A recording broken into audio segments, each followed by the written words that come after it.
Let's take this dark and dated dresser and let's make it into something beautiful. I'm going to start with a sanding net.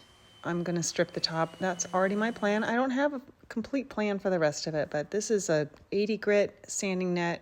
Make quick work of this. And that's just the first pass.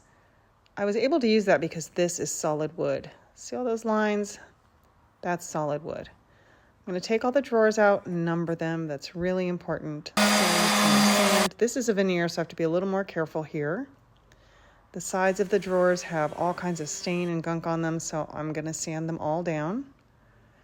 And I start sanding the top of the drawer, and sure enough, that's a veneer on top of particle board. It's okay, that press board is actually in really good condition, but we'll have to address that later. I also have a drawer glide that's missing. So we're just going to replace that so they slide nice and smooth. Time to take off that dated hardware. We're going to keep it, but we need to freshen it up and remove these doors. These doors are like 2 inches thick. They're so heavy. And I need to get all of the hardware and brass plates off so I can freshen them up. Taking off the hinges. It's really important when you take off a hinge on vintage furniture, label it. And it's time for some sanding. I'm using my surf prep here because I can use the pads on all the edges and everything. There's lots of details for the surf prep, and it makes quick work of this stuff. You can see that pad just wraps right around there. And in this area especially, I love it. Surf prep is a great investment. And now I'm going back over the top. I started with that 80, I went to 120, 220. And now getting the crumb catcher, this little detail, I always call it a crumb catcher. Vacuum out all the dust. Time to clean the inside. And spick and span, ready to go. So we're going to start cleaning everything. I'm using crud cutter. One last chance to degrease everything. Now that I have that top stripped, I want to protect it. So I'm going to tape off the edges. And I'm just using, it's kind of like a saran wrap. This is a Kirkland brand. I'm just going to roll it out and attach it to that tape that I have standing up on the edges there. This is how I always mask off a dresser. Just works so great, and it's so inexpensive. Tape down the middle, tape to hold everything on in the back, and that's all super easy. Now that everything's labeled, those drawers go in super easy, and they know right where they're supposed to go. I taped those areas off because I don't want any paint on those drawer guides. This babe is heavy. Took a minute to get it in the tent. So these are little cabinet painting helpers. I can set the doors right on there so I can get the edges. It's prime time. The transformation begins.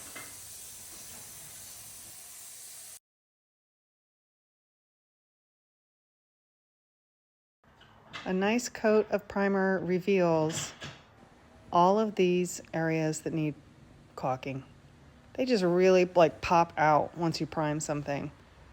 So those got all caulked. Once that caulk is completely dry, you have to wait. Now I can go in with paint and it seals the caulking and there's no problems with it. So that's my first coat of paint. I did 2 coats of paint and I get asked constantly about the drawers. Yes, I paint with the drawers in. On these big drawers like this, I can just take a piece of cardboard and spray the tops. I taped the sides so I could spray those as well. I don't usually spray dovetails, but these needed to be sprayed because they were particle board. Part of it was particle board because that drawer face. So now this is top coat. I ended up doing 3 layers of top coat. I have tinted it with the pink color. And take off that tape. Nice clean lines. My drawer guides have no overspray so that the drawers slide straight and smooth. It's beautiful. And again, the sides of the drawers there. I want to keep everything nice and clean, crisp, straight lines.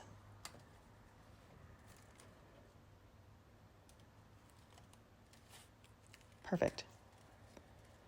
Okay, time to reveal the top.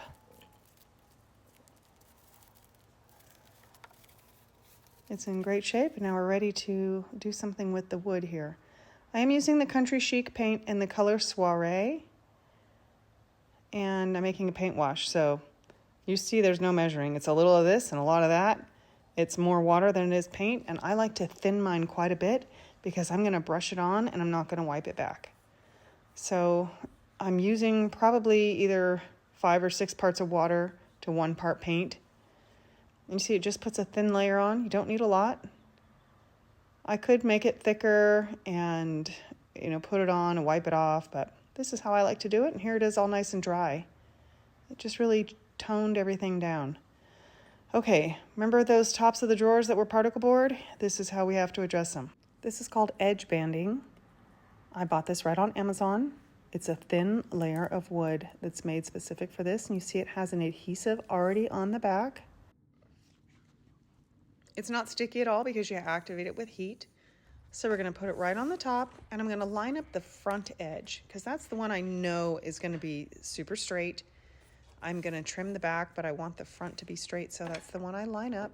I take my hot iron, it's on high, no steam, just straight heat, and just put it on. I mean, with the first pass, it's already adhered well, and I just go over it several times. I want to make sure that it's really activating that glue, so it's going to stick really good. And I'm not going to show it all, but I go back and forth over it several times. Just keep moving. I then take an X-Acto knife and trim the edges. And again, I have it just a little bit wider than this drawer, so I just have to trim that off. Super easy. And now I'm going to go back over it one more time with my iron. You can see that? Beautiful. No more particle board. And so I'm going to sand it and get ready for the same treatment that I did on the top, the paint wash. Now let's freshen up this hardware. This is called hardware soup. I put it in a pan, vinegar and water, 15 minutes on medium heat, into the sink with some Barkeeper's Friend and steel wool. And I'm going to scrub that, and look at the difference. Beautiful. Okay, now time for some top coat. I also tinted my top coat with the same color of paint. This is the same top coat I used on the body of the dresser. And yeah, I could just spray it at this point, but decided to just go ahead and brush it on with a poly brush. I did 4 coats of it.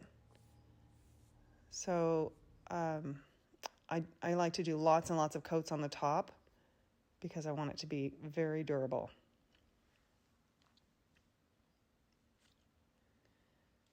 And now time to freshen up the inside and the outside of the drawers. This is Howard's Feed and Wax, and it smells like oranges. It's beautiful. Everything looks so beautiful and nourished when this is all done. You see where I sanded all of the sides of the drawers, they just look dry. And we're just going to give that a nice freshening up, and they're beautiful. And that wood really pops. Okay, so I'm going to do one more layer of top coat, and I decided to just put a little pop of water-based stain in it. This is the color whole wheat, and I just wanted to warm it up a little. Once I got it to where I was about to stage it and take some photos, I was like, I think I want it a little warmer, and I'm glad I did that. Time to put the doors back on, which is always the stressful part, but yay, they fit. One last look of where we started, and here's where we are. I think it's a huge improvement over the dark and dated. Now it's just modern and beautiful and fresh. And those drawers are beautiful. I hope you like it.